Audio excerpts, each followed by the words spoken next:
शिवं शान्तमद्वैतमानन्दरूपम् श्रीगुरुं नमामि। निर्विकल्पं निराकारं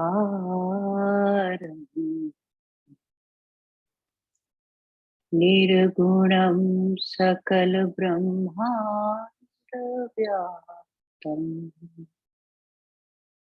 अन्तर्ज्योतिस्वरूपम् श्रीगुरुं नमामि। श्रीगुरुं नमामि।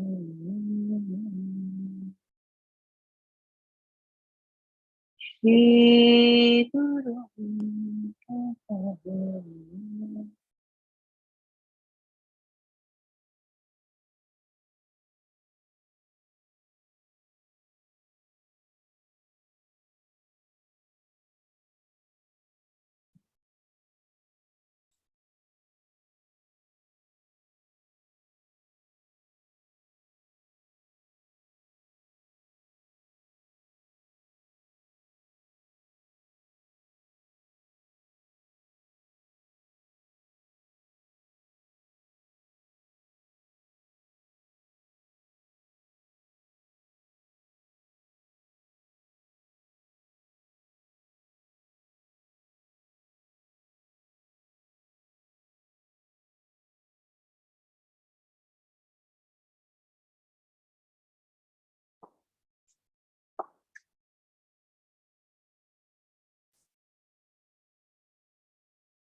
भुशुंड की कथा सुनाकर वशिष्ठ जी राम जी को कहते हैं, तुम अपने मन के द्वारा अपने मन की सीमाओं से परे जाओ।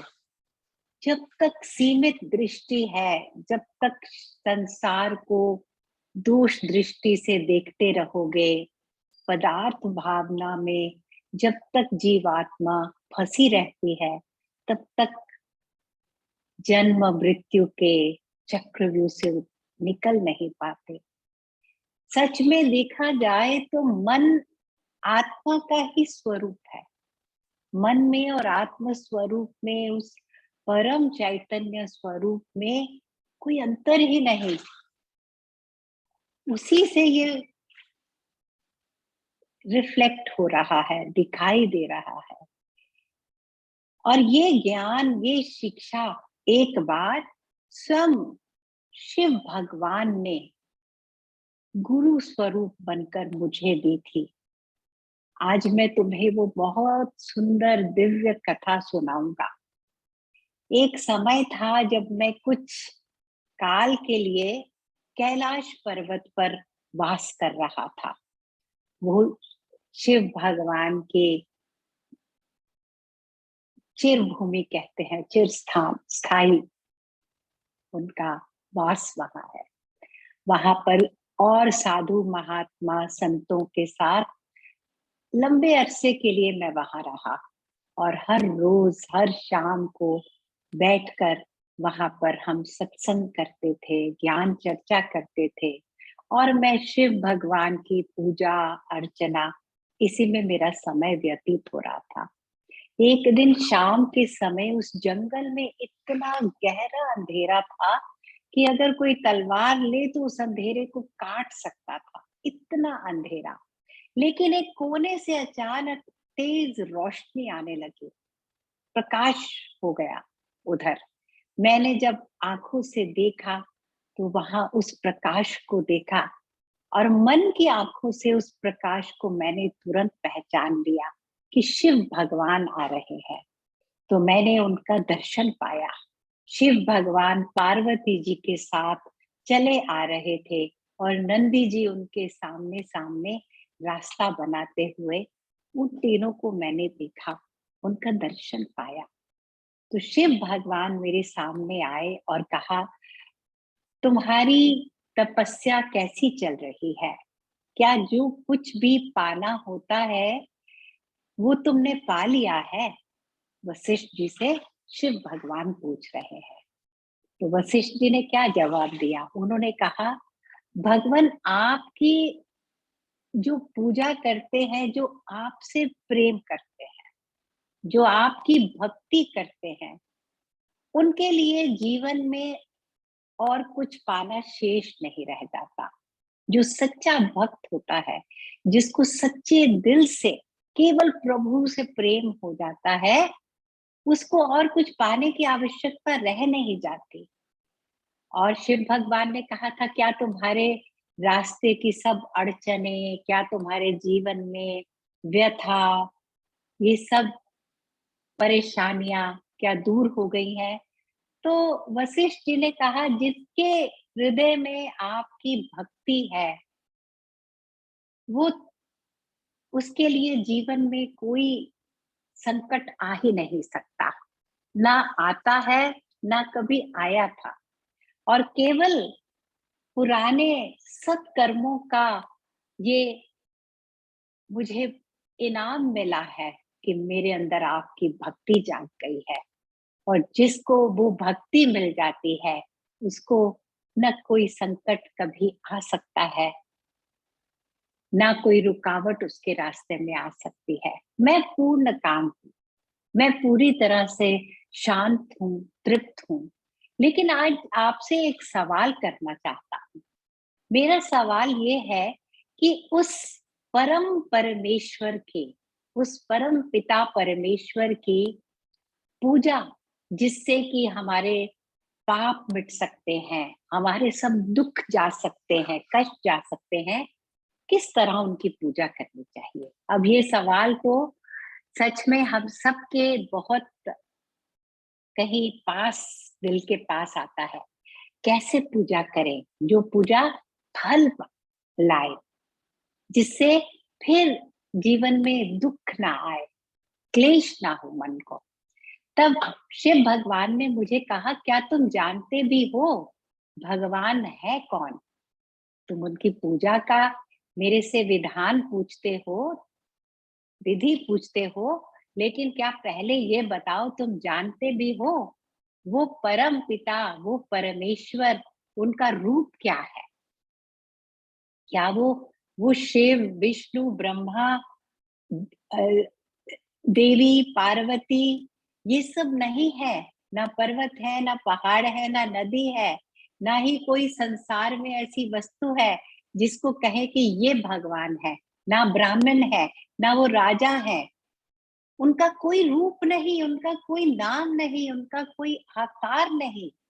शुरू से, जो आदि से है, अब भी जो है, आगे भी केवल जिनका वास है, जिनका एग्जिस्टेंस है, जिनकी सत्ता है तीनों कालों में, जो सबका आधार है, जिनसे सब प्रकाशित होता है, वो ईश्वर है। उनकी आराधना ही सच्ची आराधना है। जो दिखाई नहीं देते, जिनको कोई रूप और नाम में बांध कर उनकी पूजा कर ले, ऐसा नहीं संभव। लेकिन जो सबके आधार है, जहां से सब पैदा होता है, जिनके कारण सब बना हुआ है, वो ना हो तो कुछ ना हो, कुछ भी ना दिखाई दे, कुछ भी ना अनुभव में आए, उनकी पूजा करनी है। हाँ, लेकिन जब तक कोई ज्ञान में नहीं है, जब तक हमारे जीवन में अज्ञान होता है, तब तक हमें नाम और रूप का सहारा लेकर पूजा करनी पड़ती है। लेकिन वो पूजा इस पूजा के सामने बहुत कम पड़ती है। लेकिन जब तक, कहते हैं ना, जो हाथ में है उसको तो पहले उसका लाभ उठा लें। जो हम कर सकते हैं आज, वो तो करना ही है। लेकिन यहाँ हमें प्रभु के उस विस्तृत, उस असीम स्वरूप से जोड़ने का ज्ञान मिल रहा है। जब तक कोई उससे नहीं जुड़ता, तब तक नाम और रूप तो विश्व का, संसार का स्वभाव है।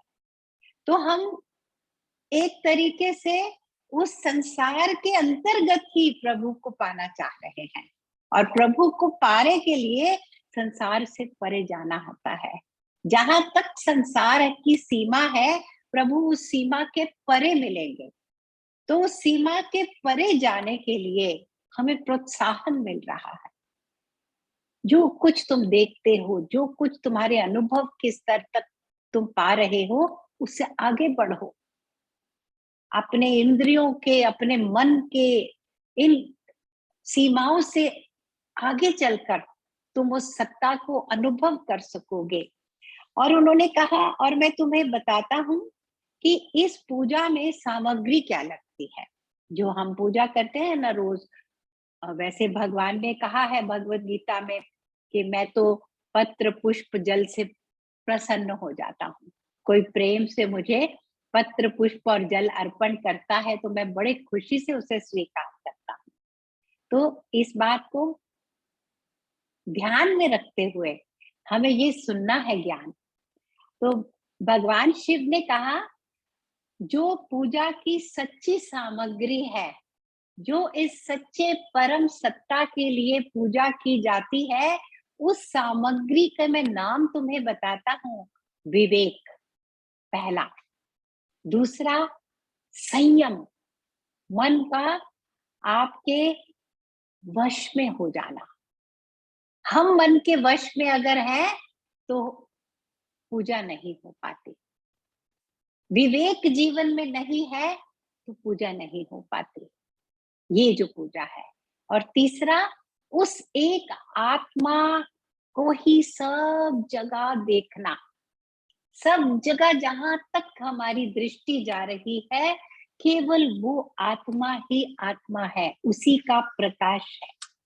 तब भगवान राम ने पूछा अपने गुरु से, तो फिर ये कैसे संसार दिखाई देने लग गया? अगर केवल वो चैतन्य ही है, उस चैतन्य का ही प्रकाश केवल सत्ता मात्र है, तो ये संसार कैसे दिखाई दे गया? तब वशिष्ठ जी ने कहा कि जो ये चिदाकाश है, जो ये परम आकाश है, केवल वो चैतन्य जिसकी केवल केवल उसकी सत्ता है, उसके अंदर कोई भी पदार्थ, उसके अंदर कोई भी दृश्य का होना असंभव है। लेकिन हमारे अंदर ये जो विचार पैदा हो गए हैं, जो धारणाएं पैदा हो गए हैं, वो इस धारणाएं और विचार पैदा कहाँ हो रहे हैं? मन में पैदा हो रहे हैं। और मन किस शक्ति से चलता है? चैतन्य की शक्ति है मन के पीछे। तो इसलिए उस चैतन्य में इतनी शक्ति है कि उस चैतन्य में जो विचार उठता है, जो संकल्प उठता है, उस शक्ति के कारण वो दृश्य जगत बनकर हमारे सामने प्रकट हो गया है। वो केवल एक अपीयरेंस है, वो न होते हुए भी केवल हमें दिखाई दे रहा है। इसलिए दिखाई दे रहा है कि उस चैतन्य में एक गुण है। उस गुण को क्या है? वो गुण, उसके अंदर एक शक्ति है। उस शक्ति से जो भी उसके अंदर भावना, विचार या इच्छा जागती है, वो प्रकट रूप से हमारे सामने आ जाती है। ऐसे ही सृष्टि बने। बस उस परम चैतन्य ने ऐसा भाव जागा, मैं अपने को देखूं, मैं अपने स्वयं अपने स्वरूप को देखूं, अनुभव करूं, तो दृश्य जगत पैदा हो गया। तो सच में कुछ घटा नहीं है, केवल वो चिदाकाश ही है सब जगह। सार जाओगे, सच जाओगे, आधार देखोगे, तो केवल वो आत्म स्वरूप ही है सब कुछ। जैसे हम सपने देखते हैं, भगवान ने बताया, जैसे रात को स्वप्न आते हैं, तो हमारे अंदर जो चैतन्य चैतन्य है, आंतरिक चैतन्य है, उसके अंतर्गत हम कई चीजें देख लेते हैं। Consciousness that is within us, क्योंकि उस समय इंद्रियां नहीं काम करती, आंखें बंद है, लेटे हुए हैं, लेकिन बहुत कुछ देख लिया। वो अंदर हमारी जो चेतना में शक्ति है, उसके द्वारा हम वो संसार बना लेते हैं। और जो जागृत अवस्था में आजकल जो अभी हम सबका जो संसार है, वो हमारे जो बाहर भी वही चैतन्य है, जो अंदर है वही चैतन्य बाहर है। उसके प्रकाश से बाहर का जगत देख रहे हैं। दोनों का एक ही है, दोनों एक ही चैतन्य का प्रकाश है, एक ही चैतन्य का रूप बनकर हमारे सामने आ जाते हैं। तो जैसे सपनों को देखना है, ऐसे ही संसार को देखना है। जैसे हम जानते हैं कि हम सपने इसीलिए देख पा रहे हैं क्योंकि हमारे अंदर चैतन्य शक्ति है। क्या मुर्दा सपने देखता है? नहीं देखता। हमारे अंदर हम जीवित हैं, चैतन्य का प्रकाश है, इसलिए जब रात को लेटते हैं तो आंखें बंद करके वो आंतरिक प्रकाश से हम कई दृश्य देखते हैं। ऐसे ही बाहर भी उसी प्रकाश से ये दृश्य हमें दिखाई देते हैं। दोनों में कोई अंतर नहीं है। तो उस चैतन्य की पूजा करनी है, शिव भगवान ने कहा। उस चैतन्य की पूजा से सब कुछ मिल जाता है और वो चैतन्य, उसका कभी विभाजन नहीं हो सकता, कोई उसको व्यक्त नहीं कर सकता। वो हमेशा अद्वैत है, वो एक ही है और वहां से ही सारा आनंद, आनंद का स्रोत है। असीम आनंद, असीम खुशियां, पूर्णता, तृप्ति, ये सब वहीं से हमें मिल सकता है। ये जो बाहरी पूजा है, ये केवल तब तक हमें चाहिए जब तक हमारा ज्ञान परिपक्व नहीं होता। तब तक हमें फूल, पत्र, ये जल, ये सब पूजा में काम आते हैं, लेकिन इनके फल भी सीमित हैं, क्योंकि सीमित ज्ञान से जो भी कर्म होंगे उनके फल भी असीम नहीं है। असीम फल चाहिए तो तुम्हें इस तरह की पूजा करनी होगी। अब मैं तुम्हें ठीक से बताता हूं, क्योंकि ज्ञानी हो तुम। वशिष्ठ को शिव भगवान ने कहा, तुम कोई आम व्यक्ति नहीं हो, तुम परम ज्ञानी हो। तुम्हारे को ऐसी ही पूजा शोभा देगी। तुम्हें तुम्हारे भगवान कौन होने चाहिए जिसकी तुम पूजा करोगे? सबका कोई भगवान होता है। बहुत सारे ग्रंथों में ऐसी सुंदर कहानियां आती हैं जहां पर विष्णु भगवान भी ध्यान करते हैं ईश्वर तत्व का। कहते हैं जब 16,000 रानियों के साथ भगवान विराज रहे थे ना, तो हर रोज सुबह उठकर विराज कर ध्यान में जाते थे, ध्यान करते थे। तो खुद ही भगवान है, पर भगवान भी भगवान का ध्यान करते हैं, ध्यान से पूजा करते हैं। शिव भगवान हर समय राम नाम का ध्यान करते हैं, कहते हैं उनके इष्ट राम है। राम जी शिव जी की पूजा करते हैं। सब पूजा पूजा पूजा, भगवान होते हुए भी पूजा करते हैं, लेकिन उस परम चैतन्य स्वरूप की पूजा होती है जो कभी विभाजित नहीं, जिसमें कोई चीज दृश्य की संभावना ही नहीं है। और ये जो ईश्वर है, ये ओम स्वरूप है, ये स्पंदन है। इसको छू नहीं सकते, इसको देख नहीं सकते। जो ये जगत हमें दिखाई देता है ना, जो सत और असत भी है, दोनों है ये जगत। हम सत क्यों कहते हैं? क्योंकि हमारे अनुभव में आता है, हम इसमें जी रहे हैं। असत इसलिए कहते हैं कि ये आदिकाल से नहीं है। जब सृष्टि नहीं पैदा होती तो जगत नहीं था। कहाँ था ये जगत? शिव भगवान कहते हैं जब ये सृष्टि नहीं थी, प्रलय के बाद ये जगत जिसमें हमारा इतना विश्वास है, कहीं था नहीं था, केवल एक वो सत्ता थी तब। तो इसलिए ये सत्य और असत जगत के बीच में जो ये प्रकाश है, जो ये असीम शक्ति है, केवल उसकी पूजा करनी है। तुम उसी पूजा करने के तुम योग्य हो, जो सब है, जो सब में है। और ये सब में है ना, सर्वव्यापक है प्रभु। तो भगवान ने कहा उनको पाने के लिए कहीं नहीं जाना है, उनको पाने के लिए, उनको देखने के लिए कुछ नहीं करना है। ना आंखें काम आएंगी, ना कोई इंद्रियां काम आएंगी। वो जीवात्मा के बाहर भी उनका वास है और जीवात्मा के हृदय में उनका वास है। और हृदय में उनका वास है, इसलिए आपकी इंद्रियां और मन उन्हें नहीं देख पाते, नहीं पकड़ पाते। वो इंद्रियों का विषय नहीं, वो मन का विषय नहीं। वो किस चीज का विषय है फिर? प्रेम का विषय है। प्रेम, भक्ति। और वो भक्ति कैसी होनी चाहिए? जब मन और इंद्रियां उनसे हम परे, उससे भी सूक्ष्म स्तर पर हम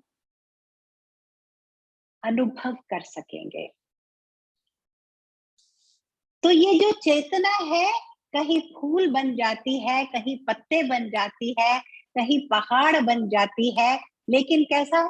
जैसे कि भगवान ने बड़ा सुंदर एग्जाम्पल दिया, जब वसंत ऋतु आती है तो फूल खिल जाते हैं ना। उस समय कहते हैं बसंत आ गई, बसंत आ गई, सब चारों ओर सुंदर सुंदरता आ गई, फूल खिल गए। लेकिन क्या वसंत ने उनको खिलाया? नहीं। वसंत ऋतु आती है और उसी समय फूल खिल जाते हैं, उसके होने से फूल खिल जाते हैं। ऐसे ही ईश्वर के होने से ये सारा जगत है। तरह तरह का जगत दिखाई देता है, तरह तरह के रूप लेकर जगत हमारे सामने आता है। और उसको विष्णु भगवान कह लो, शिव भगवान कह लो, देवी कह लो, पार्वती कह लो, ब्रह्मा कह लो, कुछ भी नाम दे दो, वो एक ही है।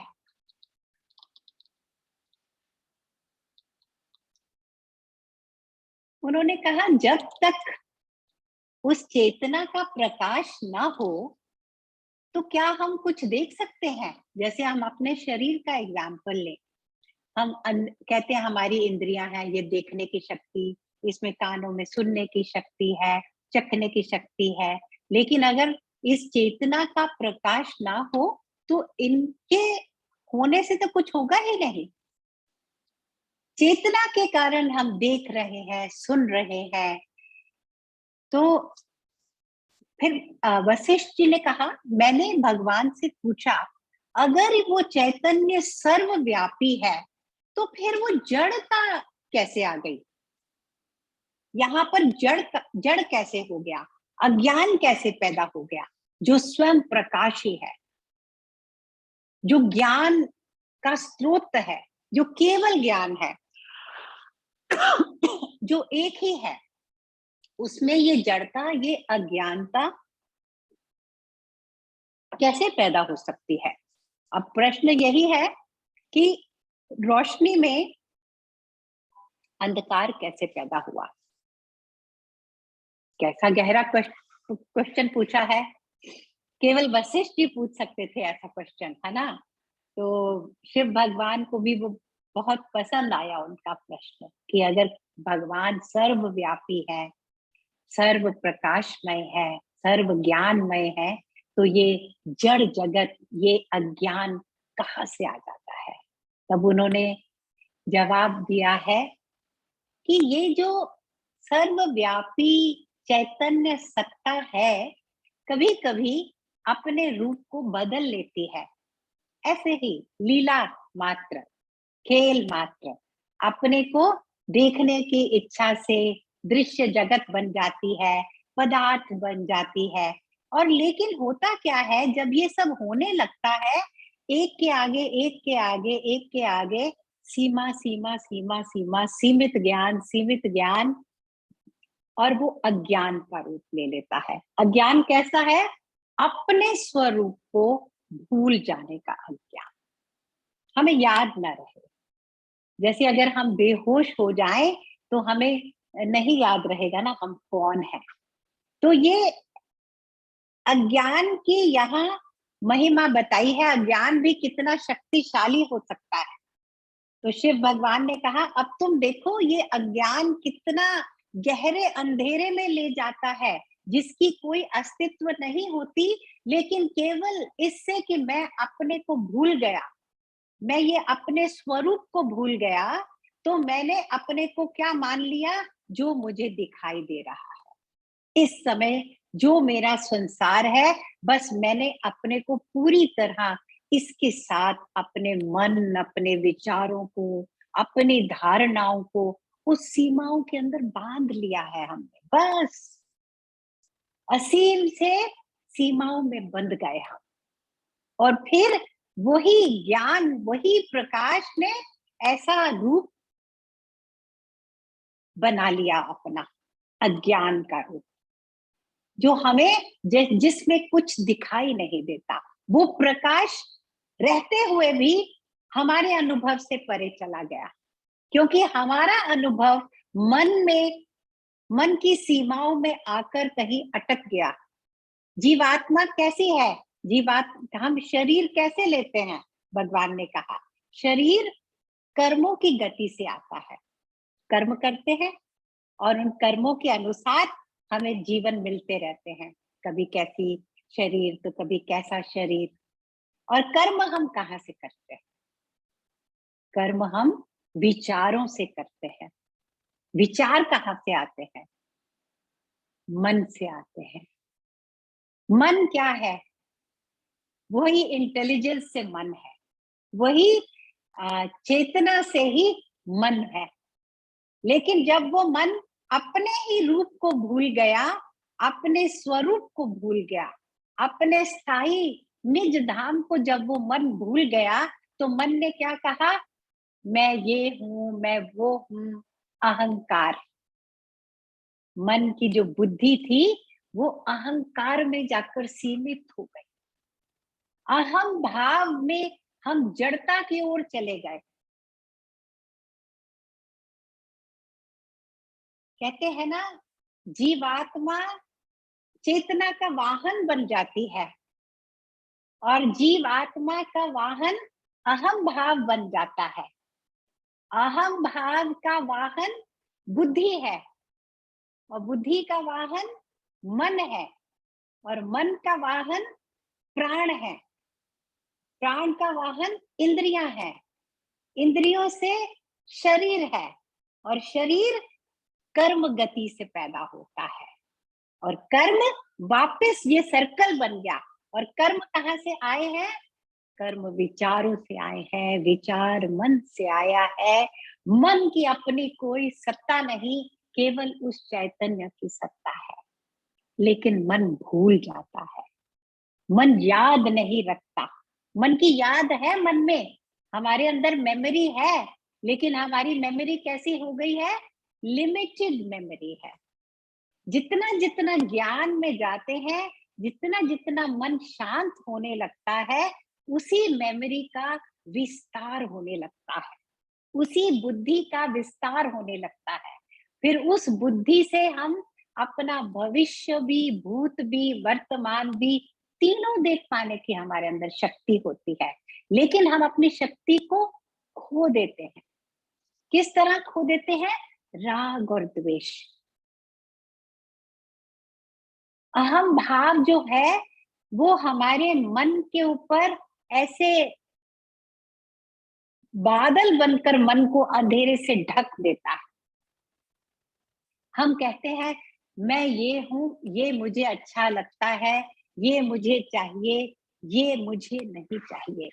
लेकिन इन सब चीजों में भगवान ने कहा, देखते हैं जब ज्ञान की दृष्टि से देखते हैं, तो उस चैतन्य में तो कोई विकार ही नहीं हुआ।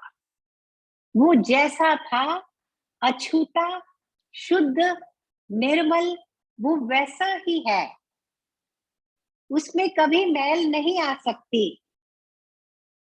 इसलिए क्या करना है, बस उस प्रकाश की पूजा करनी है, उसको पहचानना है, अपने मन की सीमाओं से परे जाकर अपने स्वरूप को पहचानने का प्रयास, उसको प्रेम करने का गिफ्ट जो मिल जाता है किसी किसी को, बस वही सच्ची पूजा है भगवान की। और उस पूजा में, सामग्री में विवेक चाहिए, संयम चाहिए, ये और सब जगह उस एक को देखना। और ये कैसे? अपने शरीर में ही हम झांकेंगे। भगवान शिव कहते हैं तुम अपने शरीर में झांकोगे तब भी तुम उसे कैच कर पाओगे। कैसे कैच कर पाओगे? एक ही चेतना है जो जागृत अवस्था में भी तुम्हारे को सब दिखाती है, जो सुषुप्त अवस्था में भी तुम्हारे साथ बनी रहती है, और स्वप्नावस्था में भी जिसके कारण तुम स्वप्न देख रहे हो। इन तीनों अवस्थाओं में एक कांस्टेंट है जो बना रहता है, जो प्रकाश, जो ज्ञान की शक्ति बनी रहती है, जिससे हम सपने देखते हैं, जागते हुए सब अनुभव करते हैं, डीप स्लीप में भी कहीं एक कोने में वो प्रकाशित रहती है।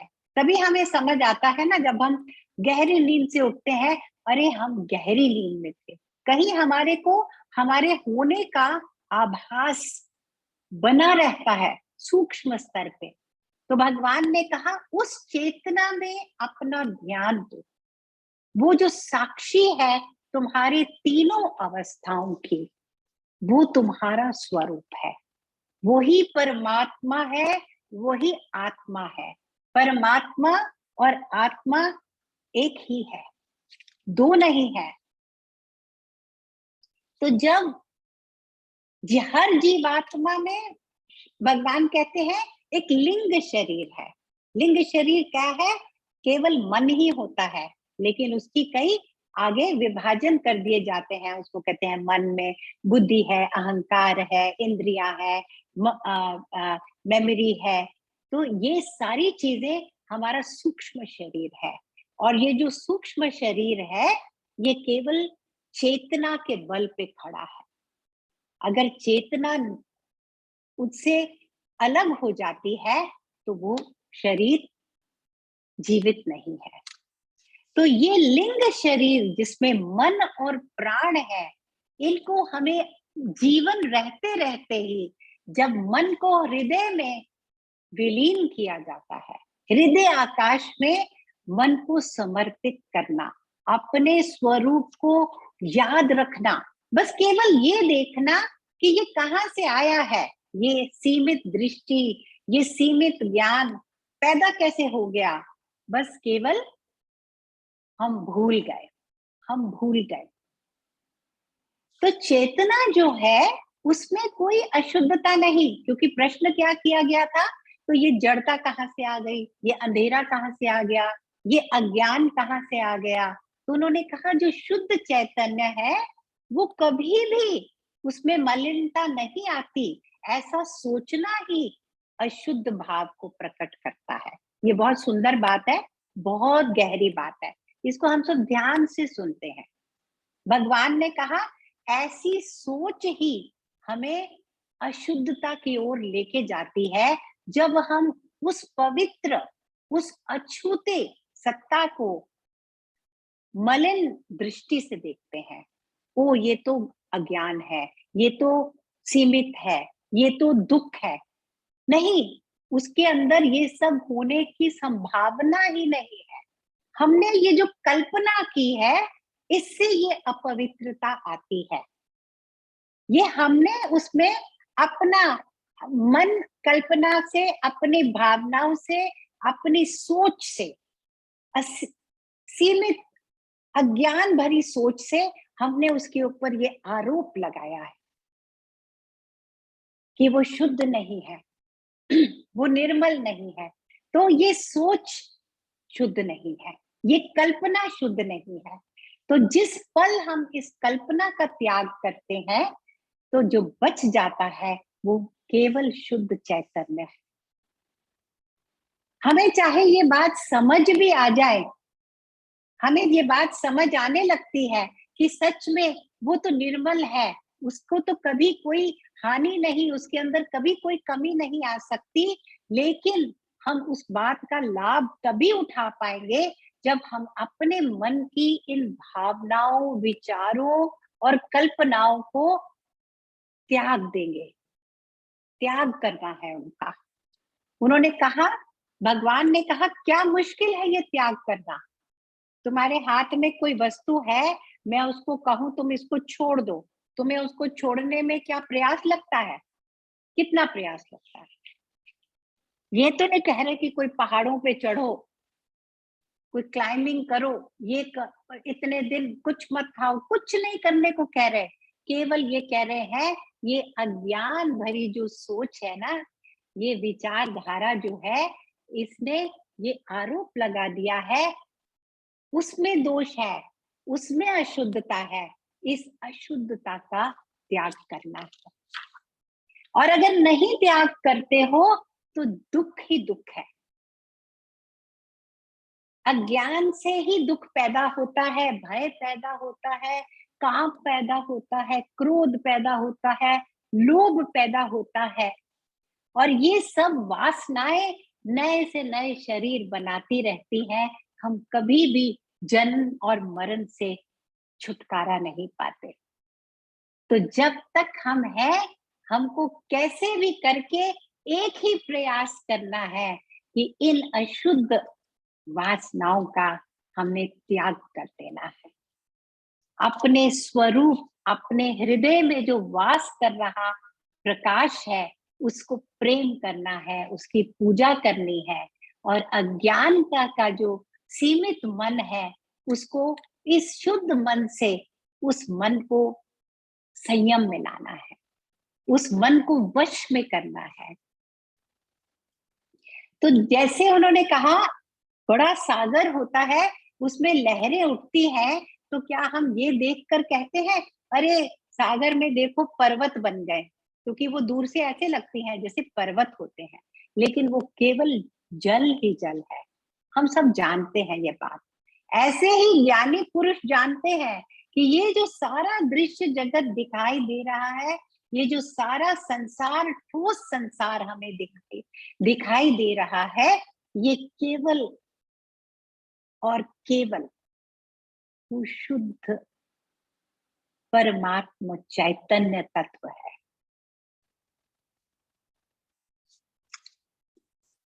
और जब मन ऐसा हो जाता है, जब ऐसा जीवन में ज्ञान की ऐसी दृष्टि आ जाती है, तब ज्ञानी पुरुष उस, कहते हैं, पश्यंती अवस्था में उसका मन चला जाता है। ये पहली शांति की, ज्ञान की पहली मन की अवस्था है, जिसमें उसका अब संसार के दृश्यों में मन नहीं जाता, पदार्थों में उसका मन नहीं जाता। वो ऐसे जीवन जीता है जैसे हम गहरी नींद में विश्राम करते हैं ना जब, तो ऐसे ही दिन भर भी वो वैसे ही विश्राम में रहता है। कोई भी पदार्थ उसके मन को बाहर नहीं खींचते। ये पहली अवस्था है। और फिर ऐसी अवस्था में रहते रहते वो पूरी तरह से उस चैतन्य से जुड़ जाता है। उस चैतन्य को काल, सीमा, स्थान, किसी भी चीज में वो उसको, उसके विभाजित रूप को, लिमिटेड रूप को नहीं देखता। पूरी तरह से पदार्थ भावना छूट जाती है। उसका मन पूरी तरह से अंदर अपने अंतर्मुखी हो जाता है, हृदय में मन विलीन हो जाता है, और उसको कहते हैं तुर्यावस्था। और तीसरी अवस्था शिव भगवान बताते हैं, इससे भी परे की अवस्था है, जिसका मैं तुम्हें शब्दों में बखान नहीं कर सकता। जब पश्यंती मतलब शांत हो जाना, इस संसार में रहते हुए भी संसार के प्रति पूरी तरह शांत हो जाना, और फिर पूरी तरह से केवल तुर्यावस्था में जीवन जीना। तुर्यावस्था जो केवल साक्षी मात्र होती है। और फिर उससे भी गहरे, उन सब अवस्थाओं से परे वो एक अवस्था है जो पूरी तरह से परम चैतन्य की अवस्था ही है, उसके साथ उसका एक हो जाना, जिसमें कोई अनुभव नहीं बचता किसी भी तरह का, वो अवस्था तुर्यातीत अवस्था है। तो पश्यन्ति तुर्या तुर्यातीत अवस्था। तो शिव भगवान कहते हैं जो ज्ञानी पुरुष हैं वो परमात्मा की भक्ति, परमात्मा की पूजा उस तुर्यातीत अवस्था से करते हैं। तो सच्ची पूजा प्रभु की, परमेश्वर की करने के लिए हमें अपने को उस अवस्था में लाना है। इसीलिए हमने देखा था प्रहलाद जी ने कहा मुझे विष्णु की पूजा करनी है, लेकिन विष्णु की पूजा करने के लिए मुझे भी विष्णु हो जाना है। तो जब उस परम चैतन्य स्वरूप में पूरी तरह से हमारे कर्म, हमारे वचन, हमारा मन, हमारे विचार उसकी लय में जब तक लय नहीं हो जाएंगे तब तक मेरी पूजा नहीं होती, प्रभु कह रहे हैं।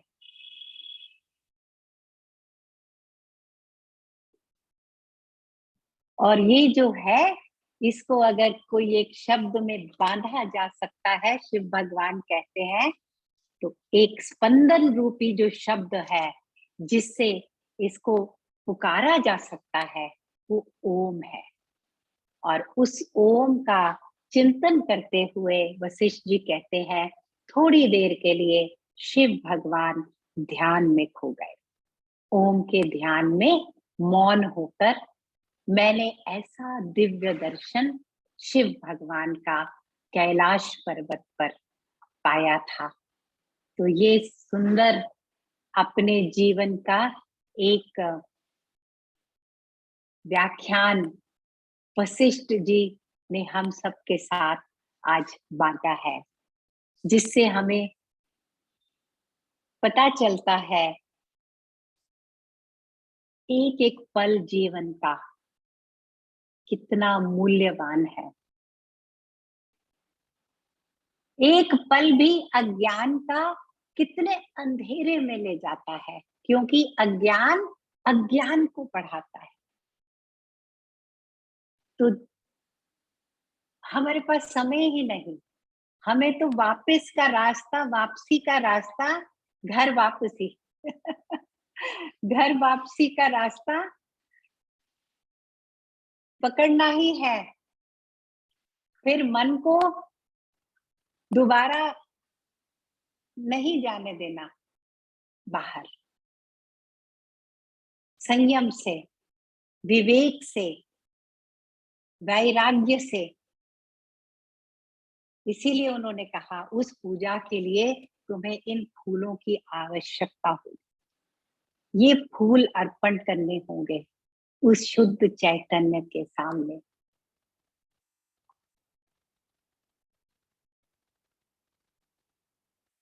थोड़ी देर आंखें बंद करते हैं, मन ही मन ओम का उच्चारण करते हुए थोड़ी देर हम सब आंखें बंद करते हैं।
जय गुरुदेव।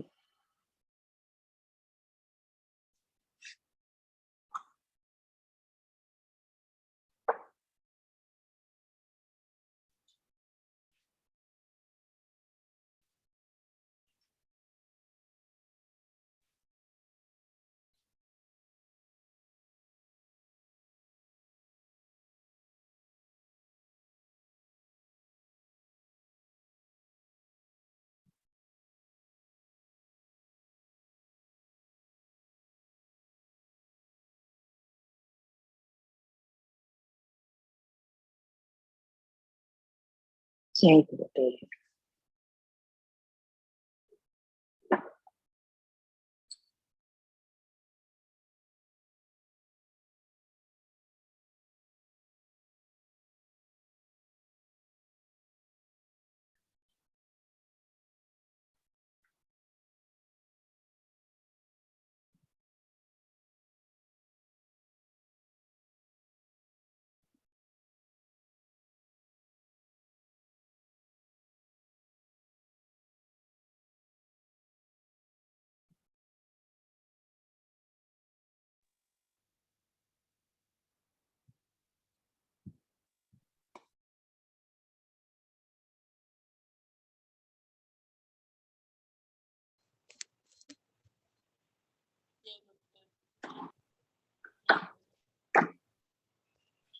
नीता जी भजन ही चलाया।